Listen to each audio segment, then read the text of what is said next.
हाय, चलते हैं। चैप्टर 4 है ना, उत्सर्जन। उत्सर्जन है ना,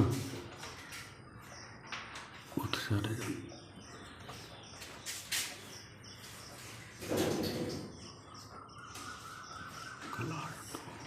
है ना,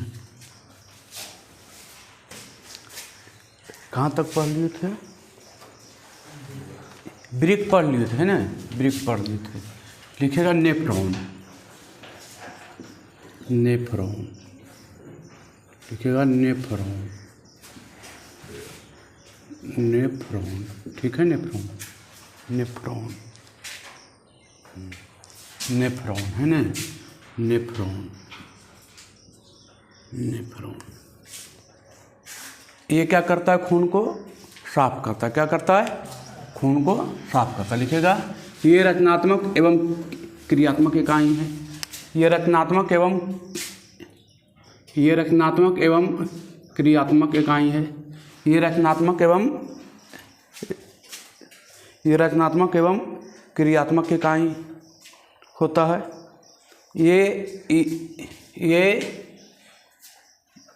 ये ब्रिक का रचनात्मक एवं क्रियात्मक इकाई है। लिखेगा, ये कहता है तो रचनात्मक है एवं क्रियात्मक इकाई है। क्रियात्मक इकाई होता है, इकाई होता है। ये ब्रिक का रचनात्मक एवं क्रियात्मक इकाई होता है। ये खून को साफ करता है। ये रक्त को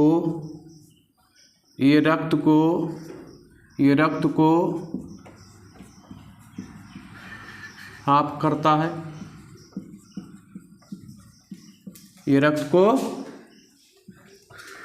साफ करता है। अगला पॉइंट, इसकी संख्या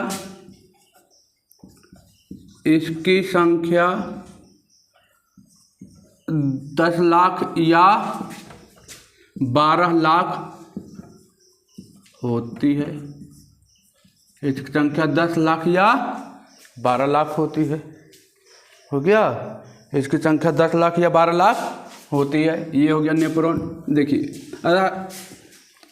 रचनात्मक कैसे कहते हैं बाबू? लिखेगा रचनात्मक कैसे कहते हैं, लिख लीजिए। रचनात्मक है ना, रचनात्मक कैसे कहते हैं?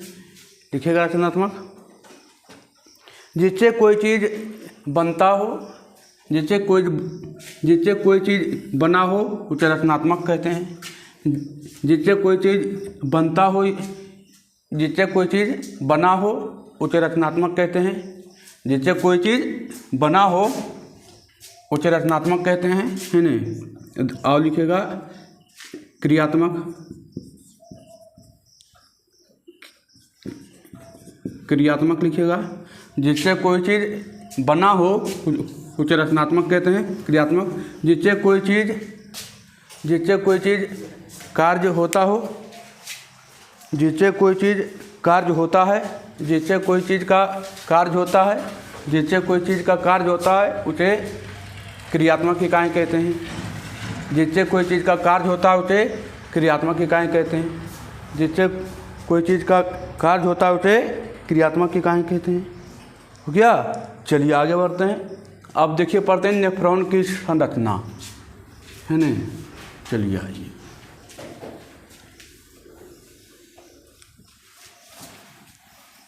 देखिए नेफ्रॉन की संरचना। देखिए,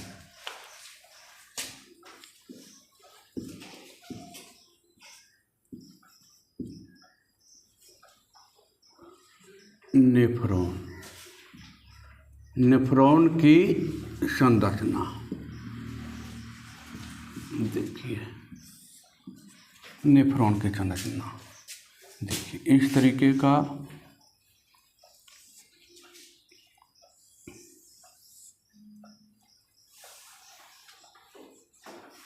हो गया। यहाँ से क्या होता है, इस तरीके से ऐसे करके मोटा नली होता है और यहाँ पर ऐसे मान लीजिए कि ऐसे ये क्या नहीं, ऐसे जाके क्या होता है, ऐसे जाके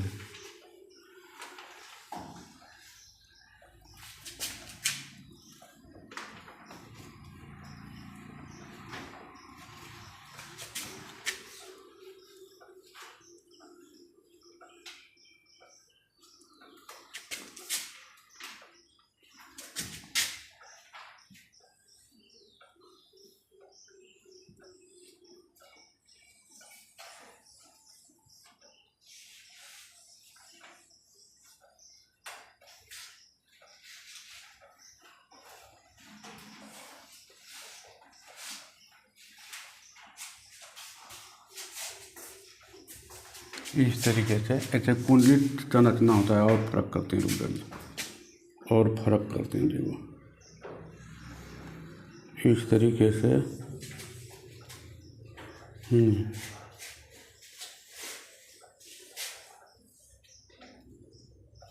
इस तरीके से देखिए ये हो गया। अब यहाँ से क्या होता है, यहाँ से क्या होता है, यहाँ से ऐसे लगा रहता है ये, है नहीं, और ये जो होता है आगे चल के इसमें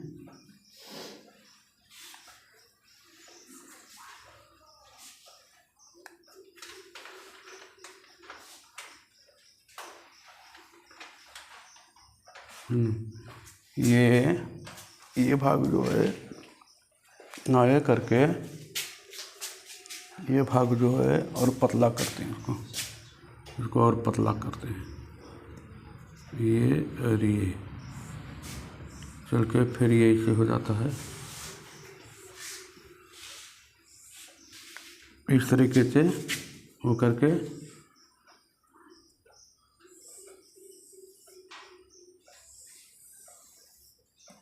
घूम जाता है, ठीक है, मन कुंडली जैसा हो जाता है, कुंडली जैसा ये बन जाता है।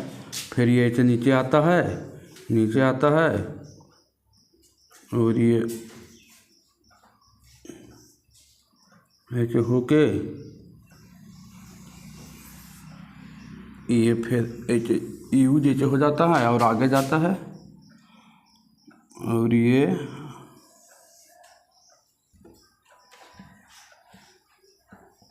आगे गया फिर ये ऐसे पतला हो जाता है।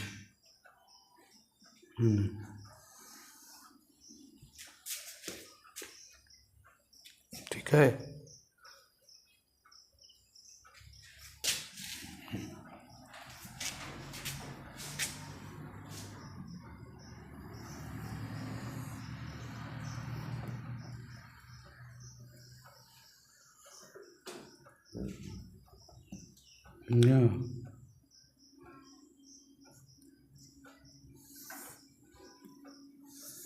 इस तरीके से जाता है और यहाँ पर एगो ऐसे करके अष्टम रहता है, ठीक है, इसमें जा कर के ऐसे ये जुट जाता है, ठीक है।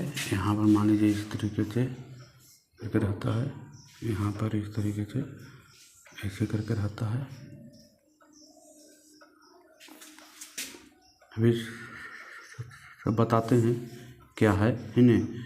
देखिए फिर यहाँ पर मान लीजिए ऐसे करके रहता है, ये धीरे धीरे आगे करके ऐसे करके इसे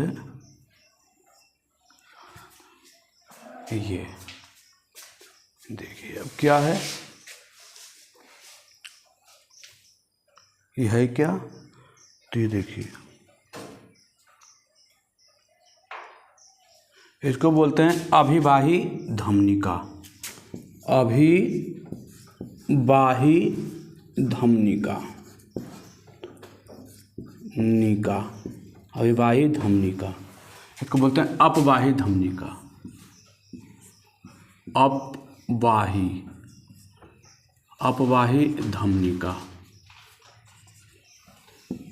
धमनिका, इसको बोलते हैं ग्लोमेरुलेशन,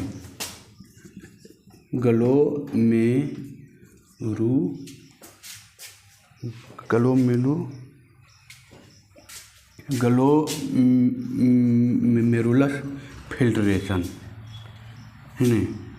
चलिए इसको बोलते हैं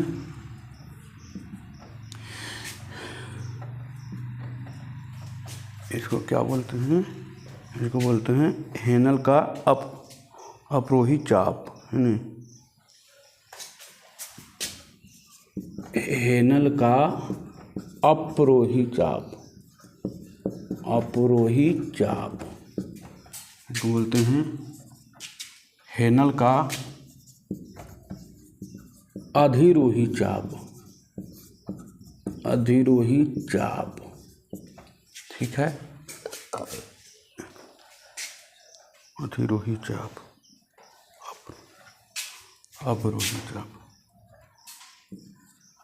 चाप।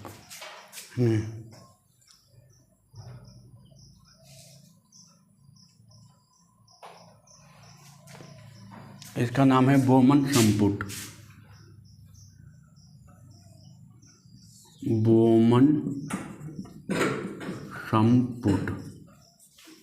है नहीं। चलिए ये है कुंडलित नलिका। ये जो घुमा हुआ है इसको बोलते हैं कुंडलित नलिका।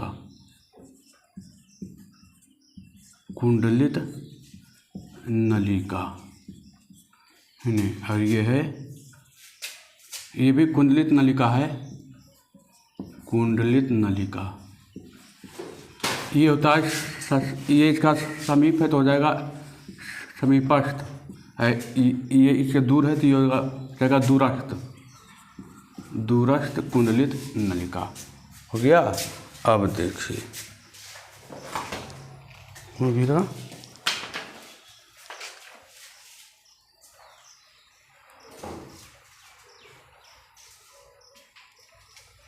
ये होता है संग्राहक नलिका। एक होता है संग्राहक। देखिए अब आइए, ये चारा चीज तैयार हो गया। ये हो गया नेफ्रॉन की संरचना। कई एक किताब में यहाँ पर क्या होता है, यहाँ पर भी एक बार मोड़ के देता है, या कई एक में ऐसे ही देता है, जोड़ देता है ना। देखिए अब क्या होता है, यहाँ से आपका जो भी ब्लड है, अशुद्ध ब्लड जो भी उसमें रहता है, यहाँ से क्या करता है, अभिवाही धमनिका से यहाँ पर जाता है फिल्टर होने के लिए।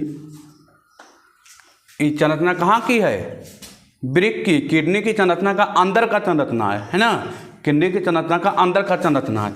यहाँ पर खून को जाता है। अब खून में बहुत सारा चीज़ अपशिष्ट पदार्थ रहता है। यहाँ पर देख रहे होंगे आपको लग रहा होगा कि ऐ सर यहाँ तो मोटा बनाए, यहाँ जो किए यहाँ और पतला कर दिए है ना, पतला किया हुआ यहाँ और आगे जाकर एकदम पतला करके किए। तो यहाँ पर क्या होता है, यहाँ पर खून आता है बहुत तेज़ी में, और यहाँ पर इसका जो रास्ता हो गया है क्या है, पतला है काफ़ी, है ना, पतला। ये क्या करेगा, यहाँ से बहुत तेज़ी से आ रहा है, और यहाँ पर जा करके इसका जो रास्ता हो गया क्या हो गया, सकरा हो गया है। तो अब यहाँ पर ये तेज़ी से इधर से ठेलेगा तो यहाँ पर क्या होगा, और ये जो है ये एक तरह से मान लीजिए कि छनना है ना, ये छन्ना जैसा काम करेगा। ये पर क्या करेगा, यहाँ पर बहुत माने इसको पकड़ कर जो भी अपशिष्ट पदार्थ रहेगा, ये क्या कर लेगा, छान लेगा। ये क्या करेगा, छानेगा। यहाँ पर भीड़ भाड़ ज़्यादा होने के कारण यहाँ पर जो होता है क्या होता है, अपशिष्ट पदार्थ को क्या करेगा, ये छान लेगा, पकड़ लेगा। अपशिष्ट पदार्थ छानने के चक्कर में कभी कभी नहीं देखते हैं कि अच्छा चीज़ें बाहर आ जाता है, जैसे प्रोटीन है, ग्लूकोज है, वो भी क्या होता है, आ जाता है, क्योंकि यहाँ पर रास्ता पूरा संकरा है, और संकरा होने के कारण कई एक बार अच्छे सामान भी क्या होता है, छाना जाता है ना। तो यहाँ पर क्या होता है, ब्लड का सफाई हो रहा है। क्या होता है, ब्लड का सफाई होते होते ये क्या होता है, फिर इस तरीके से ऐसे करके निकलता है। अब क्या होता है, देखिए यहाँ पर क्या होता है, ये जो होता है ये इसमें लपटा हुआ रहता है। इसमें जो होता है कुछ मात्रा में प्रोटीन, ग्लूकोज है न, ग्लूकोज है न, ग्लूकोज और मान लीजिए अच्छा माने पानी जो है यहाँ पर इतना भीड़ भाड़ है कि इसको छानते छानते इसको अथी करने के चक्कर में क्या होता है, कुछ अच्छे पदार्थ भी क्या होते हैं इसमें आ जाते हैं ना इसमें। ये जो बोमन संपुट है, इसमें क्या होता है कुछ अच्छे पदार्थ को भी क्या कर देता है, छान देता है। अब क्या करता है, छानता है। तो छानने के दौरान ये जो देख रहे हैं अपवाही धमनी का, ये इसमें जाकर लपेटा हुआ रहता है। क्या रहता है, इसमें जाके लपेटा हुआ रहता है। ये क्या करता है, जो अच्छा पदार्थ इसमें आ गया था, प्रोटीन, ग्लूकोज या पानी उनी, फिर चाहिए सबको क्या करेगा, सोख लेगा। फिर क्या करेगा, ये सोख लेगा और अपशिष्ट पदार्थ ऐसे होते हुए कहाँ निकल जाएगा, बाहर निकल जाएगा। अब इसमें भी कई एक बार क्या होता है कि इसमें भी अपशिष्ट पदार्थ बैठ जाता है ना। अब कई एक बार काई नहीं लग जाता है। आप देखते हैं कि पानी जहाँ से गिरते रहता है अंदर में काई भी लगता है ना। तो कई एक बार काई लगता है, तो फिर क्या होता है, जब बहुत सारा मात्रा में आता है अथी, तो यहाँ भी रिस कर निकल अपशिष्ट पदार्थ जो होता है टगर के क्या होता ही रहता है, गिरते रहता है। और ये नली किससे जुड़ा हुआ है, मूत्र वाहिनी से। किससे जुड़ा हुआ है, मूत्र वाहिनी जुड़ा हुआ है। और ये पेशाब के रास्ते से कहाँ निकल जाएगा, बाहर निकल जाएगा। इसमें कोई दिक्कत कुछ नहीं होता है। यहाँ पर खून को छानता है, खून को साफ करता है। यहाँ पर खून का रास्ता छोला रहता है। यहाँ पर जा क्या होता है, पतला होता है। इससे क्या होता है, खून को यहाँ पर सफाई करने में मदद मिलती है। और ये फिर आगे जाके इसमें लपेटा, ये जो खून को सफाई करता है तो उसमें कुछ अच्छे पदार्थ भी आ जाते हैं, जैसे प्रोटीन, ग्लूकोज, पानी। ये क्या करता है, फिर से इसको लपेट देता है नहीं, अपवाही धमनिका को फिर से लपेट देता है। तो इससे क्या होता है, प्रोटीन, ग्लूकोज और पानी जो होता है अच्छा होता है, उसको क्या कर लेता है, फिर से सोख लेता है। और जो बाकी पदार्थ जो बच गया वो वैसे घूम के कहाँ जाएगा, मूत्र वाहिनी में आ जाएगा, है ना। चलिए तो इसको नोट कर लीजिए, है ना।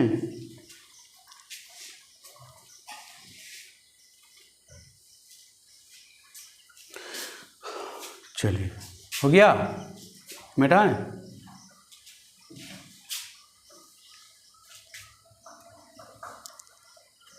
यह है, इसको कहते हैं, ये जो छानता है इसको कहते हैं ग्लोमेरुलस,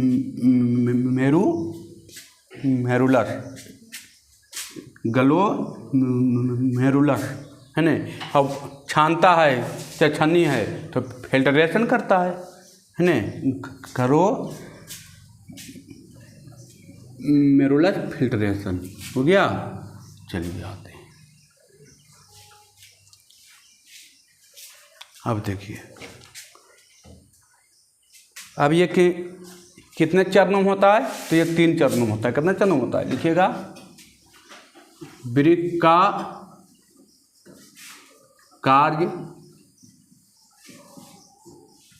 या मूत्र का निर्माण, या मूत्र का निर्माण,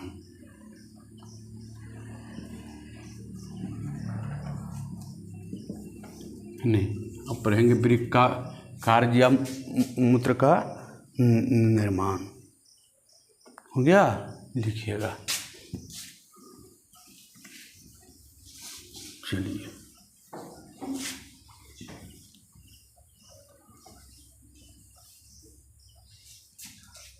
देखिए, पहला है, लिखिएगा, ये 3 चरणों में होता है। ये 3 चरणों में होता है, लिखिएगा, ये 3 चरणों में होता है। ये 3 चरणों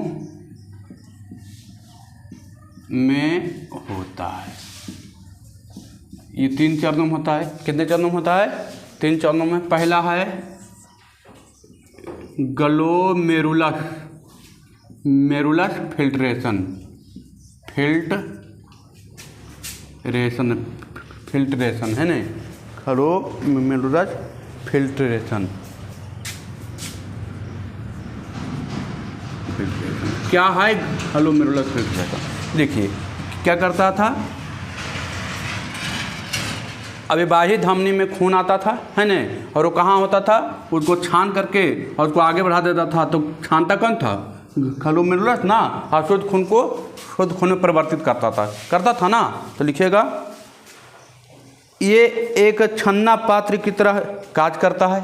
ये एक छन्ना पात्र की तरह कार्य करता है। ये एक छन्ना पात्र की तरह कार्य करता है। ये एक छन्ना पात्र की तरह कार्य करता है। ये एक छन्ना पात्र की तरह कार्य करता है। लिखे, ये एक छन्ना पात्र की तरह कार्य करता है। अविभाज्य धमनिका खून लेकर आता है। अविभाज्य धमनिका खून लेकर आता है। ये एक छन्ना पात्र जैसा कार्य करता है। अविभाज्य धमनिका खून लेकर आता है, जिसमें बहुत सारा अशुद्धि रहता है।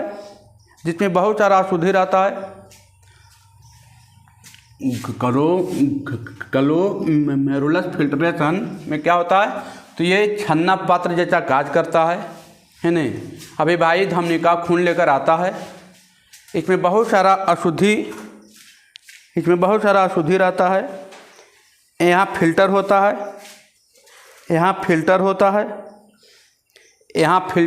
फिल्टर में साफ होता है।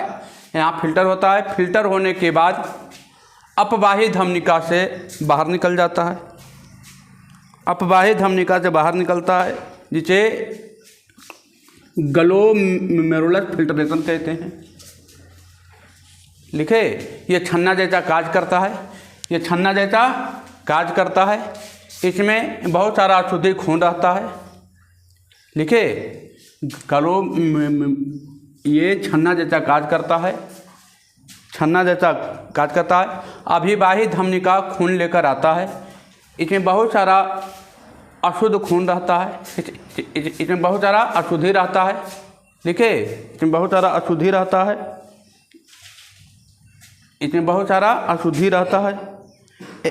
यहाँ फिल्टर होता है।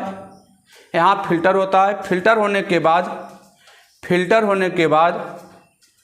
अपवाही धमनिका से बाहर निकल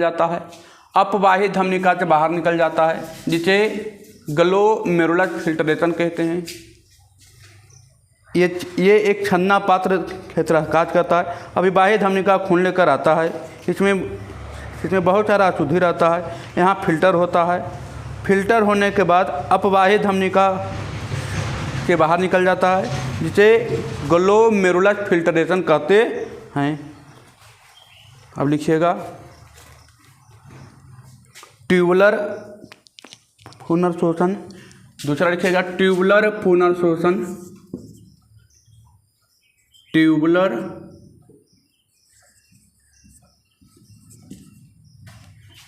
पुनर्शोषण।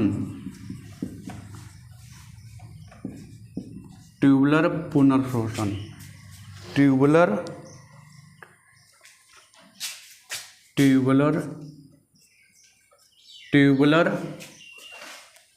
पुनर्शोषण।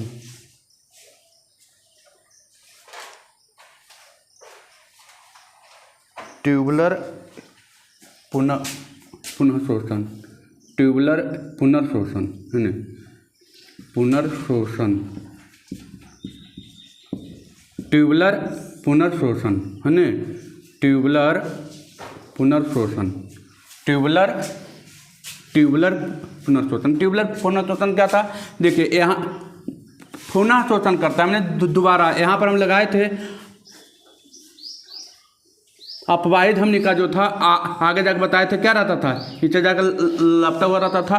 तो उसमें कुछ होता था, कुछ मात्रा में आ जाता था प्रोटीन, ग्लूकोज, अच्छा पदार्थ, माने जो आपके शरीर के लिए क्या हो, उपयोगी हो, वो आ जाता था। तो ये फिर चीज को क्या करता था, सोख लेता था, है ना। उस चीज को कहते हैं क्या, ट्यूबुलर पुनर्शोषण। लिखिएगा, है ना, लिखिएगा ग्लोमेरुलस फिल्ट्रेशन के बाद ग्लोमेरुलर फिल्ट्रेशन के बाद यूरिया अमोनिया और कुछ मात्रा में यूरिया अमोनिया, ग्लोमेरुलर फिल्ट्रेशन के बाद कुछ मात्रा में अमोनिया, फिल्ट्रेशन के बाद यूरिया अमोनिया और कुछ मात्रा में जल ग्लूकोज प्रोटीन आ जाता है।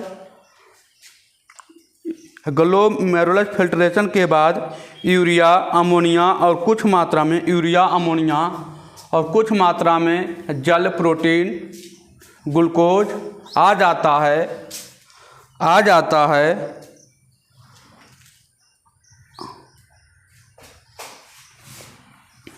लिखे, ग्लोमेरुलर फिल्ट्रेशन के बाद यूरिया अमोनिया और कुछ मात्रा में जल ग्लूकोज प्रोटीन आ जाता है। इसमें मौजूद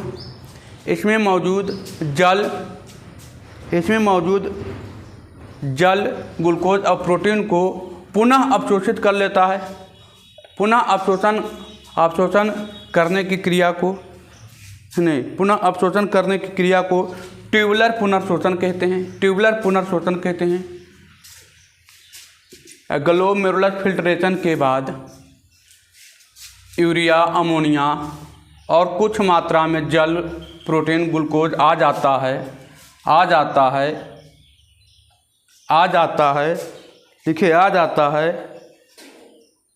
इसमें मौजूद जल ग्लूकोज और प्रोटीन को पुनः अवशोषण करने की क्रिया को ट्यूबुलर पुनर्शोषण कहते हैं। हो गया। अब तीसरा लिखेगा ट्यूबुलर सर्वन। तीसरा है ट्यूबुलर सर्वन। नहीं, चलिए आज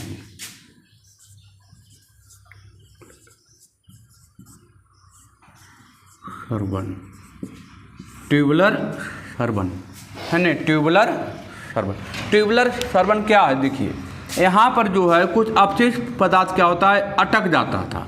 तो यहाँ पर क्या होता है, रिच के मैंने यहाँ से पिघल के क्या होता है, कुछ अपशिष्ट पदार्थ जो होता है कि ज़्यादा मात्रा में जमा हो गया, तो यहाँ से क्या होता है, छूट कर क्या होता है, पिघल के मैंने रिच करके धीरे करके क्या होता है, वो अपशिष्ट पदार्थ क्या होता रहता है, गिरते रहता है।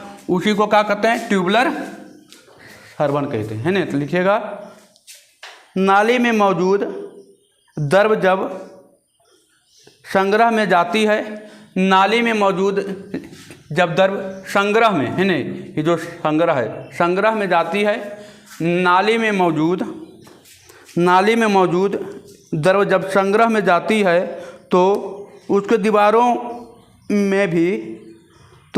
दीवारों से भी कई बार व्यर्थ पदार्थ रिच करके उसमें मिलते रहते हैं। इस घटना को ट्यूबुलर सर्वन कहते हैं। नाली में मौजूद द्रव जब संग्रह में जाती है, तो उसके दीवारों से भी कई बार व्यर्थ पदार्थ रिच करके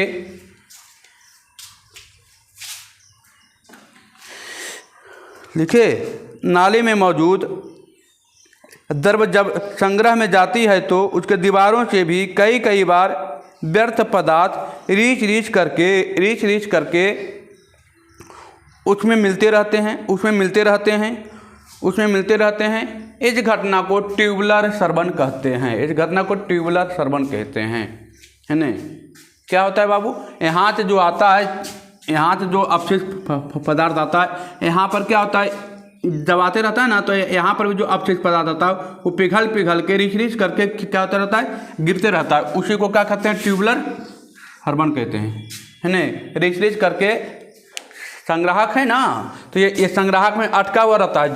जब इधर से आता है तो इसको भी क्या होता है, टकरा के बहा करके लेके चल जाता है, रिच करके गिरता रहता है। उसे क्या कहते हैं, ट्यूबुलर सर्वन। अब देखिए, ये इसका काम खत्म हो गया है ना। अब चलते हैं, अब लिखिएगा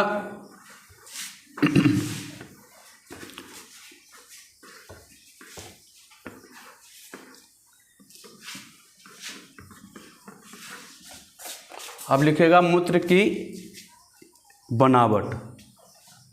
हेडिंग डालेगा मूत्र की बनावट, मूत्र की बनावट, मूत्र की बनावट।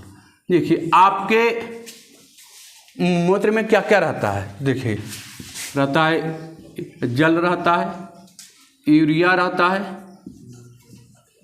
यूरिक अम्ल रहता है, यही 3 गो रहता है। क्या क्या रहता है? जल रहता है, यूरिया रहता है, और यूरिक अम्ल की जगह NaCl लिख दीजिए, और NaCl, यही 3 पदार्थ होता है।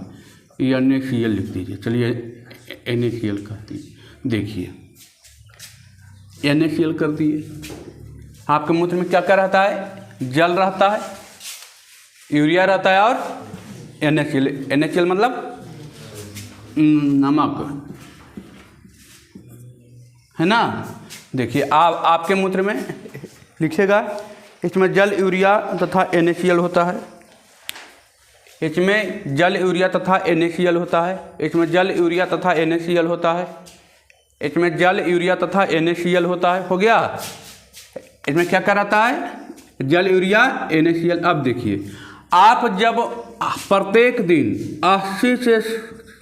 80 ग्राम से 100 ग्राम जब आप प्रोटीन प्रत्येक दिन खाते हैं, 80 से 100 ग्राम प्रोटीन प्रत्येक दिन, 80 से 100 ग्राम प्रोटीन आप खाते हैं रोज दिन, प्रत्येक दिन आप 80 से 100 ग्राम प्रोटीन खाते हैं, तो आपका क्या होगा? मूत्र में 96% कौची रहेगा? 96% रहेगा आपका जल। कौची रहेगा? 96% जल रहेगा। और मान लीजिए कि 2 यूरिया कितना रहेगा? यूरिया आपका 2% रहेगा, और अन्य पदार्थ कितना रहेगा? 2% रहेगा। यही आपका मूत्र में रहता है नहीं। लिख लीजिएगा। एक साधारण आदमी 80 से 100 ग्राम प्रोटीन रोज खाता है, तो एक साधारण आदमी 80 ग्राम से 100 ग्राम रोज प्रोटीन खाता है, तो उसके मूत्र में लिखेगा, एक साधारण आदमी 80 से 100 ग्राम प्रोटीन रोज खाता है, तो उसके मूत्र में 96% जल, 2% यूरिया और अन्य पदार्थ 2% होते हैं। हो गया। आपका मूत्र में क्या क्या रहता है बाबू? जल रहता है, यूरिया रहता है, और नमक रहता है। आप एक साधारण आदमी जब 80 से 100 ग्राम प्रोटीन खाता है, तो उसके मूत्र में 96% रहता है जल, 2% रहता है यूरिया, और अन्य पदार्थ कितना %? 2% होता है। हो गया। आपका मूत्र की बनावट भी क्या हो गया? खत्म हो गया। अब लिखिएगा कृत्रिम वृक्क या हीमोडायलिसिस, है ना।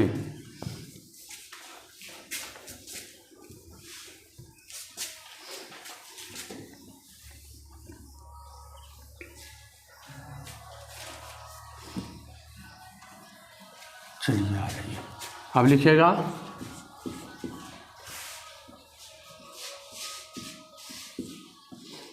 कृत्रिम वृक्क, या इसको बोलते हैं haemodialysis. Haemodialysis, haemodialysis, haemodialysis, haemodialysis, haemodialysis. देखिए हीमोडायलिसिस क्या है? या कृत्रिम वृक्क, ये भी वृक्क है, मतलब क्या करेगा? खून को साफ करेगा। कृत्रिम है, कृत्रिम है मतलब किसके द्वारा बनाया गया होगा? मानव के द्वारा। जो मानव के द्वारा खून को साफ करता है उसे क्या कहते हैं? कृत्रिम वृक्क कहते हैं। ये क्या है? एक प्रकार का, एक प्रकार का यंत्र हो गया ना। मानव के द्वारा क्या है? एक प्रकार का ये बना गया यंत्र है ना। यही जब किडनी खराब होता है तो अब इसका उपयोग हो रहा है ना। तो लिखिएगा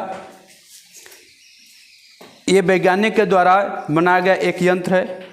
ये वैज्ञानिक के द्वारा बनाया गया एक यंत्र है। ये वैज्ञानिक के द्वारा बनाया गया एक यंत्र है जो अशुद्ध रक्त को साफ करके पूरे शरीर में संचालित करते रहता है। ये वैज्ञानिक के द्वारा बनाया गया एक यंत्र है। ये वैज्ञानिक के द्वारा बनाया गया एक यंत्र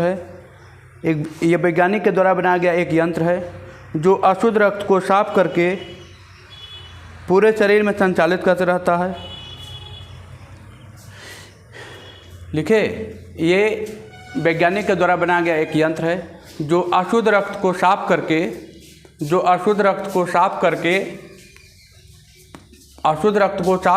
पूरे शरीर में अशुद्ध रक्त को साफ करके खून को पूरे शरीर में संचालित करते रहता है।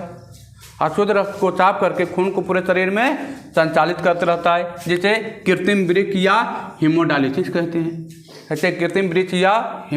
कहते हैं। हो गया, चलिए आगे बढ़ते हैं। ये इसका भी कहानी ख़त्म हो गया। ये मानव के द्वारा बनाया गया वृक्क था, है ना। ये भी वही काम करता है जो आपका कृत्रिम वृक्क काम करता था। ये आदमी द्वारा बनाया गया है, इसलिए इसे कहते हैं कृत्रिम वृक्क या हीमोडायलिसिस, है ना, हीमोडायलिसिस। चलिए अब आगे लिखते हैं। पेड़ पौधों में पादप में उत्सर्जन। पादप में उत्सर्जन।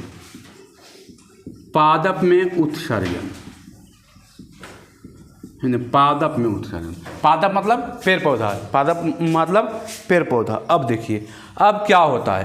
पेड़ पौधा भी अपना उत्सर्जन करता है। हम लिखाए थे कि आपका बबूल के पेड़ से कुछ निकलता था, गोंद निकलता था, और चीड़ के पेड़ से रेजिन, आपका लटेक्स निकलता था, बरगद से, पीपल से, है ना। चलिए, तो ये सब निकलता था। तो पादप में भी क्या होता है, उस पेड़ पौधा भी अपना अपशिष्ट पदार्थ को क्या करता है, बाहर निकालता है। कैसे बाहर निकालता है, तो कहीं पर या तो देखते हैं कभी आम कोई भी आप फल खाते हैं तो ऊपर का जो फल रहता है वो ठीक रहता है, अंदर का बीज रहता है क्या, सड़ा हुआ रहता है। तो बीज को फेंक देते हैं, फल को खाते हैं। वो क्या होता है, कभी पत्ती के माध्यम से, कभी फल के माध्यम से, या कभी देखते हैं आम जो होता है पत कोयला हो जाता है, उसके माध्यम से, या कहीं पर कट को लगा दिया, उसके माध्यम से क्या करता है, वो अपने अपशिष्ट पदार्थ को क्या करता है, बाहर निकलता है ना। तो लिखिएगा, ये अपने सभी उत्सर्जित पदार्थ को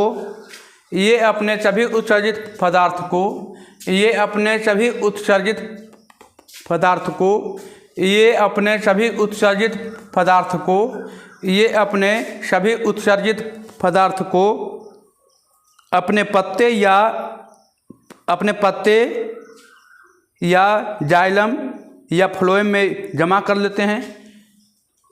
ये अपने सभी उत्सर्जित पदार्थ को अपने पत्ते या जाइलम या फ्लोएम में जमा कर लेते हैं।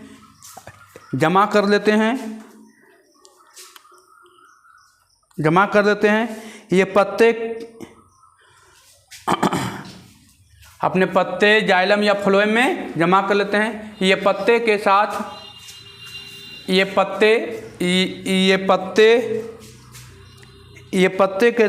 झड़ जाता है। पत्ता क्या होता है, जब पत्ता गिरने का समय आता है तो देखते हैं कभी एक समय ऐसा आता है कि पूरे पेड़ से पत्ता ही गिरता है। तो क्या होता है, पत्ता जब गिरने के दौरान होता है ना, तो उसमें क्या होता है, अपशिष्ट पदार्थ को भर देता है अपना पेड़ पौधा, और पत्ता के साथ क्या होता है, अपशिष्ट पदार्थ घेर जाता है ना। तो लिखिएगा, ये पत्ते के साथ झड़ जाते हैं, या तने में कहीं कोई कट कर देता है तो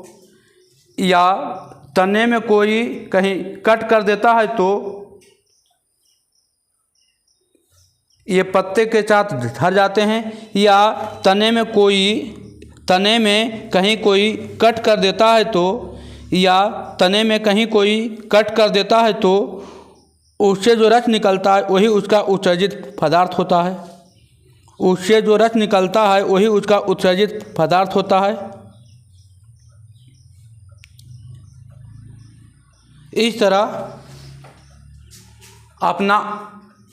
तरह अपना अपशिष्ट पदार्थ को बाहर निकालता है।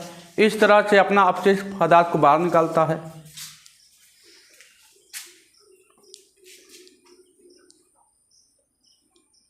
हो गया। अब सच लिखाए थे, आपका लिखाए थे गोंद। गोंद किससे निकलता है? तो बबूल के पेड़ से निकलता था। अब एगो था रेजिन। रेजिन किससे निकलता था? चीड़ के पेड़ से। चीड़ के पेड़ से निकलता था। हाँ, रेजिन निकलता था चीड़ के पेड़ से। ठीक है। और था एगो था लेटेक्स। एकदम याद रखना, लेटेक्स। लेटेक्स किससे निकलता था? तो बरगद, पीपल और एगो था कनेर।